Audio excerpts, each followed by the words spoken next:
Ladies and gentlemen, thank you for listening. Thank you for downloading. And thank you for subscribing to the latest edition of the 12 Kyle podcast. I am your boy 12 Kyle. I want to thank you all for tuning in as you do each and every week. Shout out to those of you who are watching on YouTube. Check this out. This is a bonus episode. We haven't done one of these in a while, but I felt the need to give you a bonus episode because I got to salute to the champs. Got to salute to the champs at the time of this recording. The New York Knicks are the NBA champions. Shout out to the Knicks Nation. I would be the first to say that I'm surprised. Well, not really surprised, but let me just, I guess, go back a little bit before I move forward. I hate the Knicks. And it seems like for as long as I can remember, I hate the Knicks. And it's never been anything personal. I just hated the Knicks. I mean, like I grew up a Jordan fan, Bulls fan of those Chicago teams, and their arch nemesis was the Knicks. So I just grew to hate the Knicks. And so I spent a better part of my, young adulthood and teenage, well, maybe not teenage, but college years, rooting against the Knicks. And then the Knicks got sorry for a long time.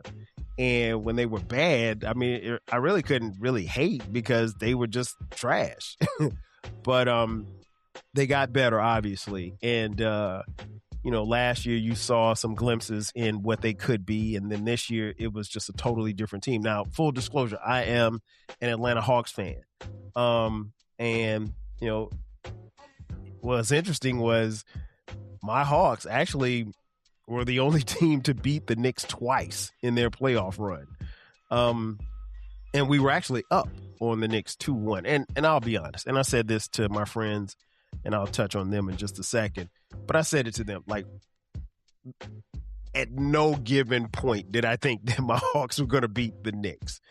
Even when we were up 2-1, I think I would have had to have seen them win the series and be standing on the podium with the trophy for me to believe it. And it's not that I don't believe in the Hawks, but I just knew that it's not our time yet. We're probably a couple of years away. Maybe a piece or two missing from making a title run. But that being said, man, I had to do this episode. I mentioned friends, so I will start first with the people that I'm close to who are Knicks fans. First and foremost, my dad. My dad is a huge Knicks fan. He's been a Knicks fan all my life. The Knicks, as you guys have heard probably a gazillion times, this championship in 2026 was their first since 53 years ago. So I'm 53 years old. So at the time of this recording, so the Knicks literally had not won a championship since before I was born, or the year that I was born, I should say. And so it's mind-boggling. So my dad, the same year that his favorite basketball team won a title was the same year that he became. So my dad, the same year that his favorite basketball team, the New York Knicks, became champions, was the same year that he became a father for the first time. And that was 53 years ago. And that's a long time to be waiting on your team to win. But got to shout out my dad because he is truly the definition of a long-suffering fan. I got some close friends. First and foremost, my boy Zell. Zell has been riding with the Knicks probably since, the 90s, I guess. He's always been a fan of the tough-nosed, grit and grimy type of teams that the Knicks have, trotted out there each year. And Zell obviously was a huge Georgetown fan, big fan of Patrick Ewing. Patrick Ewing obviously made his way to the New York Knicks in 1985. And so I'm happy for Zell. He didn't do a whole bunch of bragging, but I'll put it like this. In our group chat, there was a lot of cussing going on in just about every game, particularly game 5 when the Knicks found themselves down by, what was it? We're down 20 points? I think 20 points in the fourth quarter and made a comeback. One of several comebacks that they made in the series. So yeah, shout out to Zell. I got to shout out two of my other best friends, my boy Juan Cruz and my boy Mo. First up with Juan Cruz. Juan Cruz, diehard Knicks fan. Juan and I met in college at South Carolina State University. Juan is, New York through and through. Raised in the Bronx, Puerto Rican cat, lives and dies by the Knicks. And Juan and I have had talks, many, many talks, text messages. We were talking trash to each other during the series. But after they won, that was one of the first calls I made. I had to call him and my boy Mo. Mo, another, you guys have heard me mention Mo's name before on this podcast. Mo and I played ball together, South Carolina State University. One of my best friends. And interestingly enough, Mo and Juan are godfathers to two of our sons. Mo is Dion, our oldest son's godfather, and Juan is Brandon, our youngest son's godfather. Y'all ain't sent no money recently either, so y'all should send some birthday money, but that's beside the point. But yeah, these are, two of my boys and well, three if you count Zell. I mean, like, these are like day ones, and Zell and I go back to 7th grade. So it's to see them and see the joy in which, they had watching the Knicks win. I had to put all hate aside because, again, you want to see your friends and your family celebrate when their team wins. And if we're being honest, even before the Knicks won the championship, if you saw a lot of their fans on social media, there was a lot of crazy stuff going on. People in Spurs uniforms were getting beat up on the streets of New York. And I will say this much, too. I don't think in my heart of heart those were Knicks fans. I think Knicks fans are probably closer to people like my dad or Zell or Mo or Juan. They're not like that. I don't necessarily know that a true fan would attack somebody for having on a Spurs jersey. That being said, I think there were a lot of people who we saw become opportunists and have the opportunity to revel and act a fool.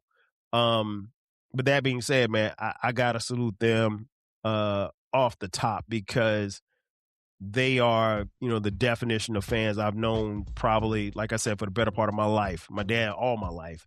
And, just as a friend, I all I can do is salute the champs. I can't talk trash anymore. I can't, send out the gone fishing memes anymore. They're champions. I don't know, when they'll win another. They have a really, really great team. They could win next year, to be honest. But even if they don't, you can't take this title away from them. And there's no asterisk or, well, what if or anything like that. The Spurs didn't play well, but beside the fact that they didn't play well, more than anything else, the Knicks played like champions. They played like champions in each and every series, and they got better, and they got better, and they got better. Now, I have no explanation as to why the Knicks got off to such slow starts, but the true definition of a champion is somebody that doesn't quit. And we saw the Knicks get down in this series against the Spurs in the NBA Finals, and they never wilted. They never, folded. They always kept pushing and fighting. And like I said, just as a fan of basketball, I have a lot of respect for that because it's saying something if you're down 20 points in the fourth quarter. Most teams, you're going to throw in the towel. You say, okay, well, let's get ready for the next one. The Knicks were in game 5, down 20 points, and they could have easily said, okay, well, let's get ready for game 6. We're going back to New York. Let's go ahead and pack it in. But those guys never quit. Shout out to Jalen Brunson, man. I marvel at Jalen Brunson for a couple of reasons. One, he's an undersized guy. I can't call him short because he's taller than me. But at 6'1", 6'2", he's not a big guy. He's got a sturdy body, if you will. Pause. But he's a great shot maker, and he's a great difficult shot maker. And that's one of the things that's very impressive, because a lot of times some of the shots, if you look at the angles on TV in which his body is contorted, he still makes the shots, and he makes smart plays. Doesn't have a lot of turnovers, and I haven't really seen Jalen Brunson get very emotional on the court as far as like losing his cool. And there were probably a couple of times when he had every right to. Of course, we all saw the replay where Victor Wembanyama shoved him to the earth and, didn't get a technical foul called on him for that. And if we're being honest, again, shout out to the Spurs. The Spurs, they did great to get there. I think there's a level of anticipation of like, okay, well, the Spurs have to struggle. This is going to be their struggle, and they'll get back. I don't think that you can just chalk it up and say a team is going to get back to the finals. Nothing is a given in today's NBA. It's literally a year in, year out basis. And you always think you're going to get back until, your star player tears his ACL or gets caught for dogfighting or something like that, or goes to jail for selling kilos of cocaine, or, gets accused of fixing basketball games. Any and everything probably can and will happen. So while on paper, the Spurs look like they could probably be back in the finals next year or the subsequent years. But the game isn't played on paper. It's played inside of TV screens. Shout out to Kenny Mayne. But yeah, it's the thing that's impressive to me was that the Knicks never folded. They never quit. They just kept playing. And I think when you have that type of leadership, in guys like Jalen Brunson, I think it filters throughout your team. And when guys stay level-headed and stay cool, you can see the process happening. And I watched all the games with my sons, and I was telling them, I was like, this game isn't over. I've seen enough basketball to know, yeah, if you're up by 20 points in the fourth quarter in 1992, yeah, you're probably going to win. But in 2026, no, not with the advent of the 3-point shot. Also, the Spurs were doing a lot of dumb stuff. I mean, like I could do a whole another episode on how bad the Spurs played. But more than anything else, the Knicks played great basketball. And as a fan of the game, I'm just a fan of basketball, period. Outside of me being a fan of the Hawks, I love watching basketball. The Knicks played very, very well as far as the game of basketball. Defensively, they were what coaches say were on a string. Like, they were in where they were supposed to be to get the stops, to get steals, to force turnovers, to force bad shots. And they just kept plugging away. So I got to give all the credit to the Knicks. Shout out to Mike Brown. Mike Brown, outside of Mike Brown leading the chant of "Who let the dogs out," Mike Brown was impeccable. I mean, like, he ran circles around the Spurs head coach, Mitch Johnson, who is a young guy, young brother, two brothers going at it. I don't think that got talked about enough, two black head coaches in the finals. But he ran circles around him. Mike Brown had a counter for everything that the Spurs tried to do. And, he and his staff did a brilliant job, particularly on the defensive end. So yeah, it doesn't get talked about enough, but Mike Brown, kudos to you, brother. You did your thing. Again, so I got to shout out the Knicks again. Got to shout out my dad, Zell, Mo, Juan Cruz. I can't forget about my girl, Krishna, Shelly Shell, huge Knicks fans. And one Knicks fan that I know he watched all of this from heaven, my man, Jeff Gambles. If you saw the episode that I did with Krishna, what was it, earlier this year, I think, on on the Rap Soul podcast. We dedicated the episode to Jeff. Shout out to the homie Jeff Gambles, who passed away earlier this calendar year. Huge Knicks fan.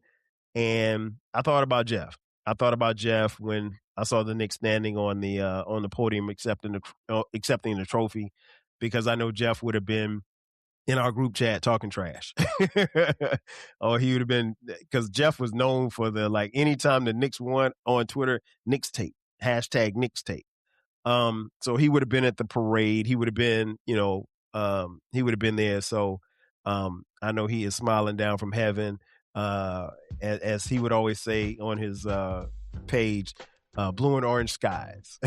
So shout out to not only Jeff, but all Knicks fans. So in talking about the Knicks and watching their rise and their playoff run, and then subsequent, fandom, and how, the city of New York was engulfed in the spirit of the Knicks, and watching, I saw a little bit of their parade, and it just, New Yorkers, generally, not all, but generally are thought of as unhappy people. Right. And so to see that level of happiness and love, I'm not going to say crimes weren't happening, but it does something when a team wins for their city, wins a title. But it also got me to thinking, there are some teams that have never won a title. And you see the title of this episode, Everybody Loves a Winner. And I truly believe that. And so in New York City and the tri-state area of New Jersey, Connecticut, there were people that probably jumped on the bandwagon who were happy to see them win, but they probably couldn't tell you who Mitchell Robinson was, or they probably know Jalen Brunson, but they couldn't point out Miles Bridges in a lineup. That being said, but it got me to thinking about some of the teams that have never been to the mountaintop. And the list, while it isn't long, it is a very interesting list. Let's start with the NFL.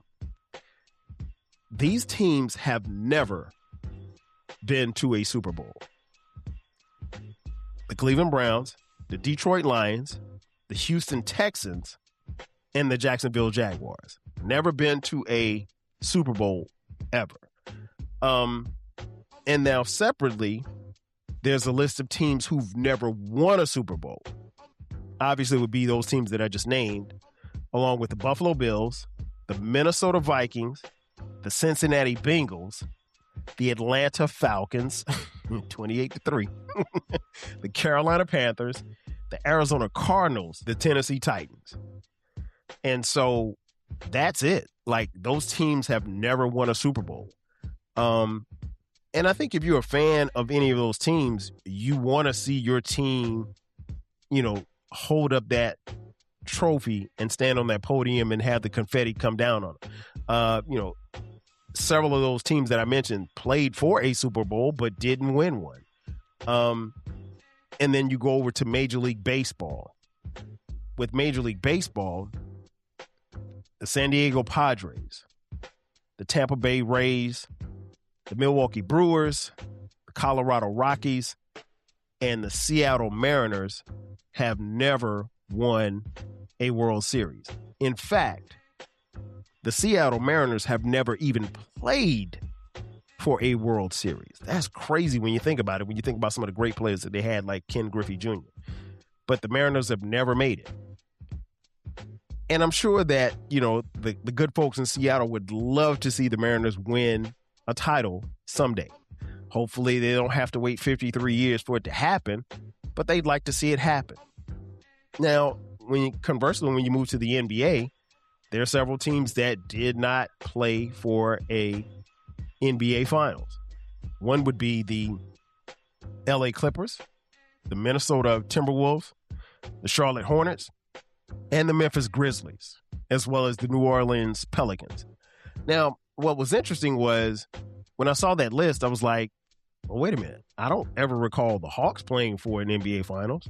So I did a quick Google search, and When you know it, the Hawks did play for a NBA Finals, but it was when they were in St. Louis in the 50s. Personally, I don't count that, so the Hawks never made it. But teams that have never won an NBA Finals, Phoenix, Utah, Orlando, Indiana, Charlotte, LA Clippers, Memphis, Minnesota, New Orleans, and Brooklyn.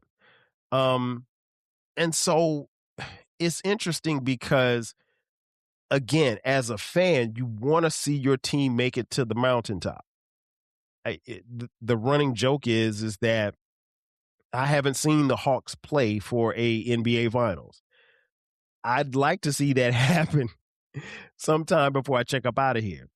And the reality is the player that's probably going to lead the Hawks to the promised land, he's probably in middle school right now. So it's going to be a few years, right?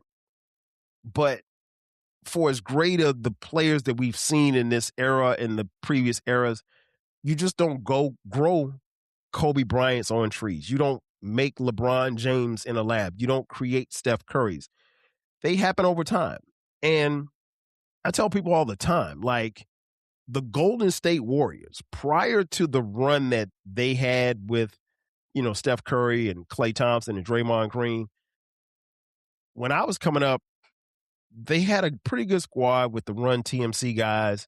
That was Mitch Richmond, Tim Hardaway, and what's the white guy's name? Chris Mullin. But that was it.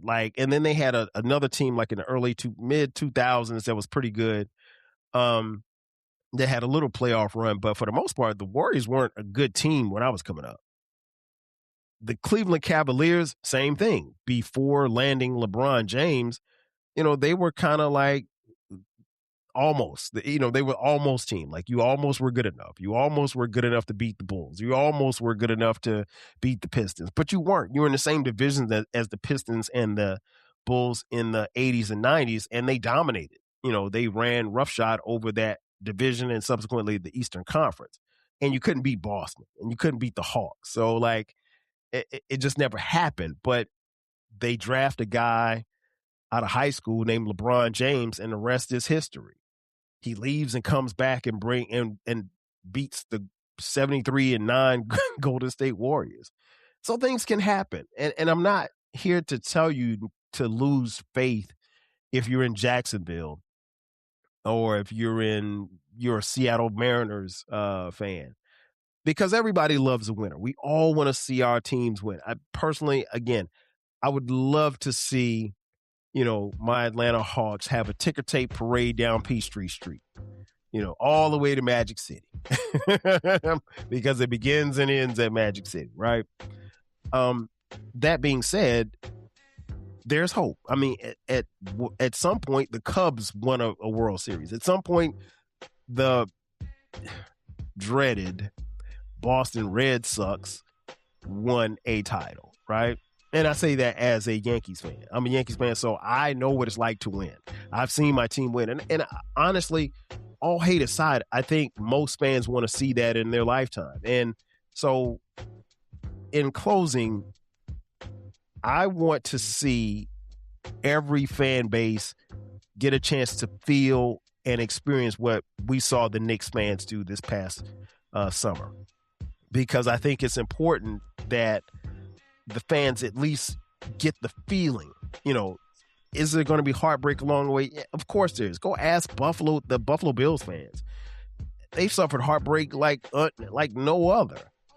But I got a lot of love and respect for Buffalo Bills fans because they keep coming back. They keep coming back each year, and they are out there in the elements, in the cold, supporting that team. And, they've got a legitimate shot to win it this year.